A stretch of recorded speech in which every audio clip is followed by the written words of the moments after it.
जी हाँ मर गई लू समाधि लेला घर ही में निकले नहीं बाबा हरा तुके खाली उल्टा सीधा बोल रही रहुआ। है लड़के से चलाओ तो अरे मियां मियां मार जाई ट्रेन हो जाए तिरछा हो जाए तोहर दादा लगती है। हमर दादा के दिया साइकिल है। अरे हाँ दादा तोहर बुलेट देला हम मुहे बस रे के मर गई ना कहले साइकिल तो काज तक देला नहीं देखा देखा रुक रे है निकल ही बनवा के लेनी है कुल सरौ लोगन पता नहीं का एकर माई खाक पैदा कैले रहल सुना ऐसा करे। हाँ हाँ चलो हम तो ससुरारी छोड़ आई तू चलबू नहीं है ना छोड़ देते हैं तू तैयार बटले बाटू नया साल आओ तो हम तो अपने दोस्त यारन के साथे अबे कुल मिले इबे करी है पार्टी मनाई।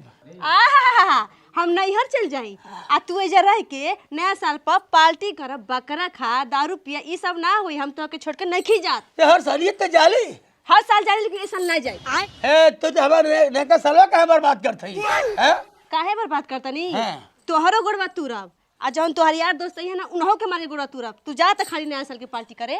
तब बता हमारा नया साल ऐसे बीती। हाँ ऐसे बीती घर में बीती और ओकर बाद से तू तैयार हो जा चलो मंदिर हमारे साथ। ए देखा बिना है मुर्गा दारू बियर के कौन नया साल होला है नया सालियो हमारे जिंदगी बेकार कैले बैठी नया सालियो बेकार कैले बैठी हमार कौनो बेकार ना होई। ये साल मंदिर चले के बाद मंदिर चले के बाद हम साइकिल उकिल पोछ के धइले हनी जावे कुल अपन दोस्त यारन से मिलब